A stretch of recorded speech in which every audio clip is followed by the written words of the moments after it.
Good morning!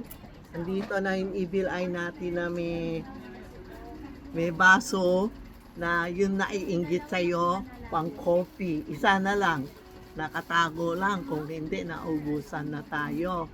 Mag-order tayo, walang stock pang coffee para pag nakiinom ka sa office, yung inggit sa'yo, hindi papasok. Diba? Alam ng tao pag may hawak ka ng evil eye cup, alam na, sa inggit-inggit yan. Kaya ito, isa-isa lang to. Lagay nyo ng coffee, soft drink, tubig, para hindi tayo inggitan sa office. Isa lang po ito ha, isa lang po. Tapos ito naman, evil eye na, may kamay pa yan yan. Sige, mag-inggit ka sa akin. Ilalagay kita sa mesa ko, iinom tayo ng kape, no? O juice yan. Ito ang tasa niya. Kaya lalagay mo sa mesa mo, walang lalapit sa iyo. Itong dalawa nakatago lang. Pero isa-isa na lang kung sino gusto, i-text nyo si Tita Maxi o Charmy Ongpin at Charmy Ongpin and Tita Maxi Charm. Isa-isa na lang kung sino makakuha. Tapos, napabigat pala. Sekta lang ha. Tapos meron pa tayo dumating yung evil eye, lalagay sa back mo o sabit mo sa kotse o sabit mo sa office nyo. May mga pencil o anong sabit mo para walang naiinggit sa atin po. Ito, maraming dumating. Ito, isa-isa lang ha. Wala na second po. Yan. Yan lang po ang mga yun natin ngayon na evil eye. Ang evil eye, ibig sabihin, tinan mo suot ko.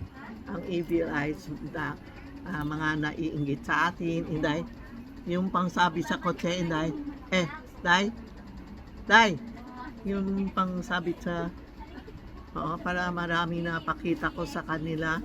Ito, sa wallet, sa bag po, sa kotse. Meron din tayo pangsabit sa pinto o office o bodega para wala naiinggit sa atin. May kitchen din kami na evil eye.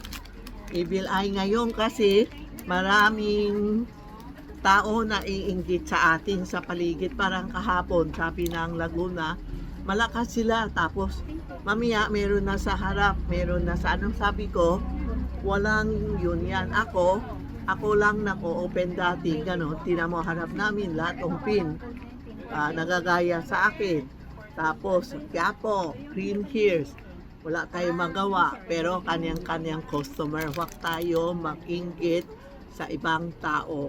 Ako, tina mo, hanggang ngayon, 7 up na ako. Marami pa ako customer kasi hindi tayo naiinggit sa customer, hindi tayo naiinggit sa tao. Bahala sila. Kung nag-iinggit ka, hindi gaganda buhay mo, hindi wala kang pera palagi. Kasi yung puso mo, hindi maganda. So, advice ko lang sa inyo, huwag tayo mag-inggit.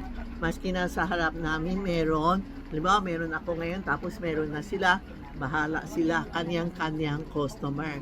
Palagi ko sinasabi sa customer ko at sa tindera ko, huwag tayo mag-inggit. Pag customer mo, no? Pipilitin mo bumili sa atin, ayaw naman pumunta kasi kanyang-kanyang suki, no? Kaya huwag tayo mag-inggit sa tao, no? Peaceful. Ako naman, alam ko may edad na ako, hindi mo kailangan, minsan nadidinig mo, wala na sila. Hindi alam natin kailan tayo mawawala. Kaya alam ko yung mga alam ko, tinuturo ko sa customer. So, huwag tayo mag-inggit sa tao. Masaya tayo everyday, walang inggit para masaya ang buhay natin. Kung palagi mo iniisip, inggit ako dito, inggit ako diyan, hindi kaganda buhay natin. So, good luck sa mga bumili ito. Kung meron kayo evil eye, good luck po. Maganda buhay natin kasi hindi tayo naiinggit sa ibang customer o kaibigan. Lalo na mga kaibigan natin naiinggit siya. Marami lang ako prake, marami lang ganun. Bahala sila, kanyang-kanyang buhay po. Ha?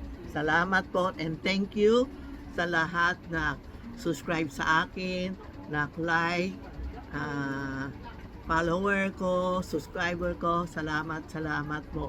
Sana tuloy-tuloy tayo sa subscriber ko, dak ng customer. Salamat po.